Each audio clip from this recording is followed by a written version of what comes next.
वो तो सीधे आए हैं रांधे लठ ठाके न सीधा बड़ा बड़ बुढ़ी के मारे हैं ज्यादा। बुढ़ी ले ली फिर 3-4 वक्त मारे डंडे उनने डंडे मार के हम इसे मारे हैं जो हम किसी का अपना कपड़ा उगाड़ के दिखा सकते। ठीक आठ दो तारे डेढ़ दनिया न उन्हें भी देखांगे आड़े उगड़ी नंगी करके तो हमने वापिस घर पे भेजा। हमने जी न्याय चाहिए। हाँ। और 4-5 बार भी जाए जी हमें डीएसपी का एसपी का सबका जाए जी कोई सुनाई नहीं हमारी जी। सैनी साहब हमें इंसाफ दिलाओ, दलितों पर अत्याचार बंद करो, डीएसपी मुर्दाबाद, एसपी मनबीर सिंह मुर्दाबाद, डीएसपी राम यादव मुर्दाबाद, पुलिस प्रशासन मुर्दाबाद, दलितों को न्याय दिलाओ, दलितों को न्याय दिलाओ, सीएम साहब न्याय दिलाओ। दोस्तों नमस्कार, प्रथम गूंज देख रहे हैं आप। मैं हूं आपका दोस्त त्रिदेव और इस वक्त भिवानी जिले के बड़े गांव खरक में मैं मौजूद हूं और मेरे पीछे बैक साइड में जो आप लोग देख रहे हैं वो पीड़ित हैं। दरअसल मैं नायब सैनिक का एक डायलॉग आपको याद करवाना चाहूँगा। वो एक वीडियो में बोलते हैं कि गरीबों के साथ जहाँ पे भी अन्याय होगा हमारी सरकार वहाँ पे जुल्म कतई सहन नहीं करेगी, चाहे कितना भी ताकतवर कोई भी हो। अगर गरीबों के साथ वो अन्याय करेगा तो उसको बख्शा नहीं जाएगा। लेकिन ये बात जो नायब सैनिक की है उसमें कितना दम है, कितनी सच्चाई है, इस बात को ये लोग साबित करेंगे, ये बताएंगे। आइए जानते हैं। नमस्कार जी। नमस्कार। शुभ नाम बताएं अपना। शकुंतला।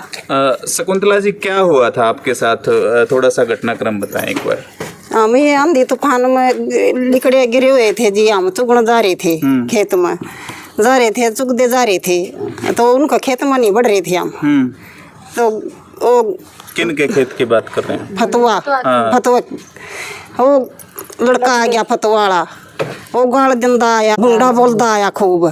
ढेडनी ढेडनी हो ढेडनी हो नुकंदा आया। फिर उसने वो ऐसा मोटा डंडा तोड़ लिया उसका सफेद का। हाँ वो मन बोली ना बाजी ना बेबे था। हाँ माँ खड़ी रही जी। मेरा आंधी उसने मारा, एक तो आड़ मारा और एक लठ तोड़ के शर्म मारा। फिर मन तो उसे को नहीं रहा। हाँ सिर में टाके आ रहे हैं जी मेरा 10। ये सिर में टाके आए हुए 10। अब तो कटवा दिए जी। जी उसका लड़का ना आंधी मेरा लठ मारा शर्म में। माँ तो खून खून होगी जी। फिर उसका बाप न ले लिया लठ, बोले मन न दे मन को नहीं न। फिर उसका बाप भी लठे था, उसने भी मारा मेरा एक मारा, उसका बाप ने भी मारा। हाँ। अच्छा, और कौन कौन थे आपके साथ? कौन कौन गए? ये 4 लेडीज दौड़ थी। इनके भी चोट है? हाँ इनका घूम चोट सारे का मार रखे जी। उसने लोग मार लगे जी, नो लट करके मैंने नो हाथ कर लिया जी। इन टक्के आ रही जी आड़ी। हाँ इसका टक्के आ रहे हैं। 5-6 टक्के आए जी मेरे। और हम तो बोल बाली जाती है, आधी लकड़ी पड़ी थी बैठाई थी डोड़ा पर, तो कि मैं भी कौन कराया जी उसका उजाड़ कराया तो हमने मड़ा डोड़ा का सर को जा रहे थे जी हमें। इनका भी मारे। हाँ ये थे। वो तो सीधे आए हैं रांधे लठ ठाके न सीधा बड़ा बड़ बुढ़ी के मारे हैं ज्यादा। बुढ़ी ले ली फिर 3-4 वक्त मारे डंडे उनने डंडे मार के हम इसे मारे हैं जो हम किसी का अपना कपड़ा उगाड़ के दिखा सकते। ठीक है उन्हें तो ऐसा करे आठ दो तारे डेढ़ दनिया न उन्हें भी देखांगे आड़े उगड़ी नंगी करके तो हमने वापिस घर पे भेजांगे। उन्हें तो ऐसा करे जी हमारे साथ। और आज जान दे बोलिया ठीक है जी। इतनी गंदी गाली दी है जी हमारा पर, सुनी गई न को देखा गा ना हमारा पर इतने लठ मारा के बहुत गड़े उड़े जरा सुनाई नहीं करी। हमारी मेडिकल में जा रहे थे उड़े भी हमारी एक जने की एफआईआर बनाई है इसकी बुढ़ी की, मारी कोई नहीं करी उनके उन्हें। ठीक पूरा इलाज नहीं हुआ हमारा। छुट्टी हमने तीसरा दिन छुट्टी पकड़ा दी मार दे दी हमारे तो मेडिकल वाले ने। चाहे उन्हें तो बाहर में दुआई हो जी, उन्होंने कुछ करे हमारे साथ। ठीक है जी। ठीक है जी। और कौन था जी साथ में? ये थी जी जी जावा थे और सीधे और सीधे लठ बसावत हो तो उठने की भी हिम्मत कौन था। मैं तो बेहोश होई पड़ी थी, मैं तो बेराए कौन था जी। ठीक है मैं तो ठाका भी इसने ले पानी ले, मैं तो पानी पिया दे मखा और सार दे ढेडनिया ना इसे बूढ़े बूढ़े गाड़ दे सुनी भी ना जावे। ठीक है तो चिंटू और उसका बाप तो इसे ले लेकर 5 वागे के नू बाज रहा था जी खेता में, तो नू बजा रखी थी उसने। ठीक है और 2-3 बार जा लिया हम तो उड़े भी कोई सुनाई नहीं हो रही हमारी। ठीक है आपका कोई झगड़ा होया? ना कुछ भी झगड़ा को नहीं, हम तो उसने कदे उसने भी को मिले को नहीं, हम तो कदे अफसरी में कदे मिले को नहीं। ठीक है, वो तो जी से आया और कोई बोलने भी को दिया ना भाई ना, और या बोली साथ में भाई भादो ना उजाड़ तो करे नहीं रखा, तो भाजने का क्या फायदा। उसने तो ना तो बुझी भाई हम के करना आयो के नहीं, आका दो थोड़े बहुत लीकड़े चुग रहे, तो उसने सीधे आए लट पसा रहे हैं। इस बुढ़ी का सर पाट गया मारे। ठीक है, या तो इसकी पर उठ गई, इसकी आंगली कट गई थी, इसका भी लग गया। कितने लोग थे वो मारने वाले? दो ही थे? दो थे जी वे। हम तो कुछ हाथ में ले नहीं रहे थे, और वे बाबू बेटा दोनों डंडा ले सफेदा के हमने 5वां का गैर लिया, बाजन भी नहीं पाए। हम तो हाथ जोड़े बाबा, हम तेरे खेत में बड़े नहीं तो तुम्हारे की धान की ढेबनी फलानी ढिकड़ी लोगों ने बुलाओ के गोड्डे तोड़ करे ना, तो सर क्या कोई सिपा भी नहीं, जो सी का लगा गोड्डा पे वही पड़ जा। कद किसी का सरमा मारा का गोड्डा पे मारा था, का कोनिया पे मारा था। और ये और बकुलिया पे इतने मार रखे बहुत गड़े दिखाने तो भी कोई नहीं होए ना। ठीक है, अगले दिन दिखा दे, किसी डॉक्टर ने दिखा दिया, डॉक्टर आगे भी शर्म आवत है, हमने वो गाड़ी देना है, इतना गलत काम करे उसने, फिर भी हमारी कोई सुनाई नहीं हो रही ना। कोई ना गाँव ना दीवान हमने ना कोई सरकार दीवान दी, हमारा कोई ऐसा धर्म है कौन चीज कैसे हमने कटिया दे वो बढ़िया है। बल्कि हम 6 बार एसपी डीएसपी का जाया जी, वो हमारी सुनाई नहीं करी कोई भी। वो कहा इस फौज ने ले कि ठंडो सो अपना काम धंधा संभालो, तारी कार्रवाई हम आप करांगे। आज पछला भी ननो तारीख की बात है जी, ये देख कितने दिन हो गए सर, हमारा कोई समाधान नहीं गया ही तो। ठीक है, तो दोस्तों ये हाल है। दरअसल मैं आपको याद दिलाना चाहूंगा, बिशंबर वाल्मीकि जो बीती सरकार में जो मंत्री रहे हैं उनका ये गांव है, और इस गांव के ये हालात हैं, तो नॉर्मल गांव का क्या हाल होगा। और ये गरीब लोग हैं। दरअसल नायब सैनी जो सरकार है वो डीएससी के लिए बड़ा एहसानमंद है, डीएससी के लिए बड़ी बड़ी बातें होती हैं, डीएससी समाज से ये लोग आते हैं। कुछ एक पुरुष हमारे साथ मौजूद हैं, उनसे जानने की कोशिश करते हैं ये क्या मामला था। हाँ जी भाई सर, नमस्कार जी। अपना नाम बताएं। और मैं प्रदीप जी, गांव खरकला जी, जिला भिवानी जी। जी, क्या मामला था? ये मामला जी, ये तो मेरी मम्मी है जिसको चोट लगी है जी। ये 5 लेडीज है ना, जैसे गांव में 5-6 लेडीज इकट्ठी हो गए लकड़ियाँ लेने जाते हैं ना, वैसे मतलब इस दौरान पिछले महीने में आंधी तूफान में लकड़ियाँ टूट गई थी, तो ये 5-6 लेडीज इकट्ठी हो गए लकड़ियाँ चुगने के लिए जा रहे थे। तो ये उसके खेत में भी नहीं थे, उसके खेत के मतलब साइड वाले पड़ोसी के खेत से जा रहे थे, थोड़ी थोड़ी चुगली थी न, सूखी लकड़ियाँ थी। तो उसका नुकसान पहले हुआ था या किसी ने कर रखा था, वो इस आक्रोश में आया, इनको मतलब जाति सूचक गालियाँ दी हैं, ढेडनी धान की, ऐसा मतलब जो हमारे जाति समाज को गाली देना है इनको। फिर इन गाली का विरोध कराया तो इनको लठों से बहुत बेरहमी से मारा गया है। इनको मारा है इतना बेरहमी से, जैसे कि इन डॉक्टर को दिखाया ना, तो भी इनको मतलब इतनी शर्म आ रही थी, इनको महसूस हो रहा था भाई हमारे साथ ये बहुत गलत हुआ। डॉक्टर ने जब मैंने उनको बताई, डॉक्टर को ऐसे ऐसे इनके साथ, मैं इनको अकेला इनको 5 को भिवानी सरकारी मेडिकल में इसको एडमिट करा दिया गया। एडमिट कराने के बाद में डॉक्टर ने पूछा, ये तो कोई बोल भी नहीं पा रही थी, इतनी घबराई हुई थी दहशत से। मैंने इनको बताया डॉक्टर को, आप भी थी इस तरह बात हुई थी, ये लकड़ियाँ चुगने के लिए गए थे, बनिया समाज से जो श्रवण जाति से है, उन्होंने इनको बेरहमी से मारा गया है। तो उन्होंने खुद ये बताया है भाई बनिया समाज से तो ऐसा कर ही नहीं सकता। मैं कहा जी ये तो हमारे साथ हुआ है, ये तो हमने जब बताया है। फिर उन्होंने इलाज के दौरान बताया गया है भाई एक लेडीज का इलाज करूंगा, 4 का नहीं होगा, इनको हल्की फुल्की चोट है। मैं बोला डॉक्टर साहब चोट तो इनको भी आई है। बोले नहीं इनको राउंड फिगर कर दूंगा, एक ही केस में, इस एक ही केस में इनके नाम लिख दूंगा, एक ही बार हो जाएगा। मैं अब हमें कुछ समझ नहीं थी या अनसमझ के कारण वाले डॉक्टर ने हमें प्रेशर दे दिया। डॉक्टर ने एक MLR काटी जिसके कारण इसके सिर में 10 से 11 टाके आए हैं। इसके MLR कटने के बाद में रात को 9 बजे पुलिस वालों ने रुका दे दिया चौकी इंचार्ज के पास में। चौकी इंचार्ज 11 तारीख ने हमारे बयान लेने गए हैं, जबकि तो चौकी में रुकाने के बाद में अगले दिन ही बयान होने चाहिए थे हमारे। बगैर बयान के फिर प्रेशर बना गया भाई तुम चौकी में नहीं आए, क्यों नहीं आए।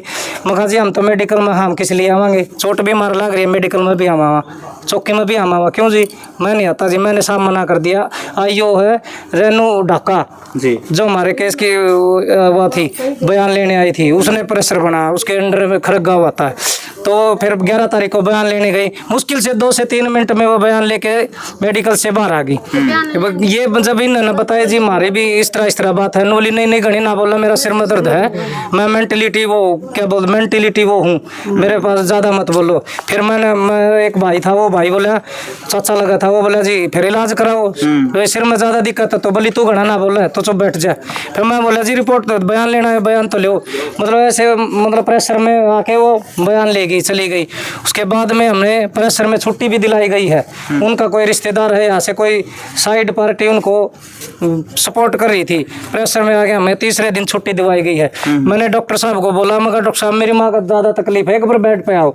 डॉक्टर साहब ने वो बोला हाँ उसमें कर दिया है मैंने, दवाई हो जाएगी। तो मुझे पता नहीं था, उसने छुट्टी लिख दी थी हमारी 10 बजे।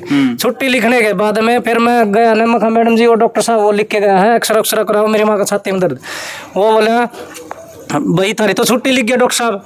मेरे को जब पता लगा भाई सर रली मिली सरकार हो रही है, यहाँ हमारा कोई नहीं समाधान।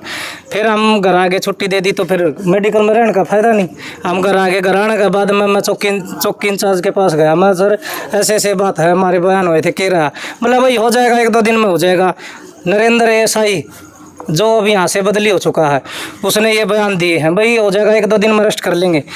1-2 दिन में कुछ नहीं हुआ। फिर हम 13 तारीख को हम एसपी ऑफिस में गए। एसपी ऑफिस में गए, कंप्लेंट दी। 14 तारीख ने हमारा मुकदमा दर्ज होया। उस मुकदमे के दौरान दो शख्स हैं, चिंटू और उसका पिताजी फतवा, उन्होंने इनको मारा, बेरहमी से बहुत मारा है। मैं प्रशासन से ये रिक्वेस्ट करना चाहता हूँ, हमारे दलित समाज को न्याय मिलना चाहिए, हमें और कुछ नहीं चाहिए प्रशासन से।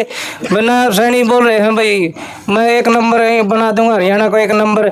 यहाँ हमारे गाँव में दलित समाजों के साथ ऐसा हो रहा है, तो या तो 0 काम चल रहा है, वो 1 नंबर बनाने की बात चल रही है ऑल इंडिया में। तो हमारे साथ भी जब ऐसा होगा बुरा हाल होगा। DSC समाज को नंबर 1 का दर्जा दिया जा रहा है और बोल रहे भाई ST एक्ट के तहत मुकदमा दर्ज किया गया है, जबकि ST एक्ट में तो तुरंत गिरफ्तारी होनी चाहिए। अच्छा, मैं रोकना चाहूंगा थोड़ा सा। आप एसपी का बीच में जिक्र कर रहे थे और सीएम विंडो का भी मैं सुन रहा था कि आपने सीएम विंडो पे भी लगाई, तो वहां से क्या जवाब मिला, क्या बातचीत हुआ? वो एसपी साहब के 3 से 5 बार जा चुके हम, बाय फेस भी मिलती है, एप्लीकेशन भी दे दी, एप्लीकेशन की कॉपियां हैं मेरे पास में। आज तक उन्होंने एसपी ने ये बताया गया भाई वे अरेस्ट कर लिए गए हैं। हमने फिर DSP साहब के भी पास गए हैं, उन्होंने कोई हमारी सुनवाई नहीं की। बार बार मिलते हैं तो ये कहता है भाई क्यों इनको लेके आ जाता है, इनको काम करने दे, तू भी फालतू है, हमारा भी टाइम खराब कर रहा है। ये मतलब ऐसे सुनने को मिले हैं। भाई गरीब आदमी प्रशासन के पास नहीं जाएगा तो कहाँ जाएगा, क्योंकि हमें इंसाफ मिलने की जहाँ उम्मीद थी वही हमें लौटा दिया गया है, तो फिर हमारा तो कोई सुना ही नहीं है। फिर माननीय एसपी ने आपको यूं कहा कि गिरफ्तार हो चुके हैं? एसपी साहब ने ये बताया बोले वो गिरफ्तारी हो गई है भाई उनकी। और फिर हमने रीडर से बात की, DSP के रीडर से मिले, वो बोल रहे हैं 20 तारीख को अरेस्ट कर दिए, जबकि मैंने 26 तारीख को SP ऑफिस में कंप्लेंट दी है भाई अरेस्ट होने के बारे में, वे दोनों अरेस्ट नहीं हुए थे। अब रीडर बता रहा है 20 तारीख को अरेस्ट कर लिए। 20 तारीख को अरेस्ट किस लिए कर लिया? मैं 26 को एप्लीकेशन दे रहा हूँ। हमारे साथ बहुत ही गलत हुआ है, हमारा कोई नहीं है प्रशासन में या आगे पीछे कोई सुनने को नहीं है। हम गरीब परिवार से हैं, दलित समाज से हैं, अन्याय हुआ उसके लिए न्याय चाहिए हमें। माननीय CM साहब से या जो भी है हमारे मंत्रीगण, हाथ जोड़ के निवेदन है हमें न्याय दिलाया जाए और हमें कुछ नहीं चाहिए।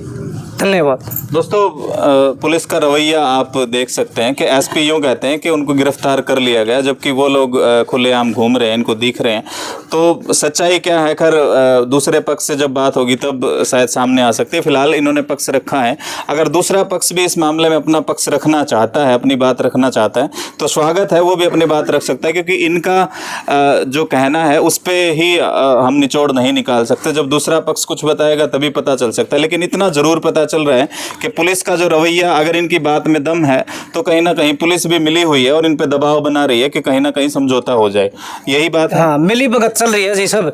चौकी incharge Narendra SI, Renu SI, यहाँ से लेके SP, DSP का रीडर रामेर यादव, ऐसे मतलब ये जो ऐसे बात कर रहे हैं ना, वैसे घुल मिल के मिली जुली सरकार चल रही है भाई। मिली भगत के कारण ऐसा हुआ है, क्योंकि हमें बार बार दरवाजे से लौटाया गया है। सरकार से ये निवेदन है, अगर हमारी सुनवाई नहीं होगी तो हम रोड पे आएंगे, रोड पे इकट्ठा होंगे। SC एक्ट जो लागू किया है इसका कोई फायदा ही नहीं मिला, तो न फिर ये SC एक्ट लगाने का क्या मतलब होया? ST एक्ट का जो दर्जा मिला, इसका जो हमें लाभ मिलना चाहिए वही नहीं मिल रहा, तो फिर इसका फायदा क्या हुआ?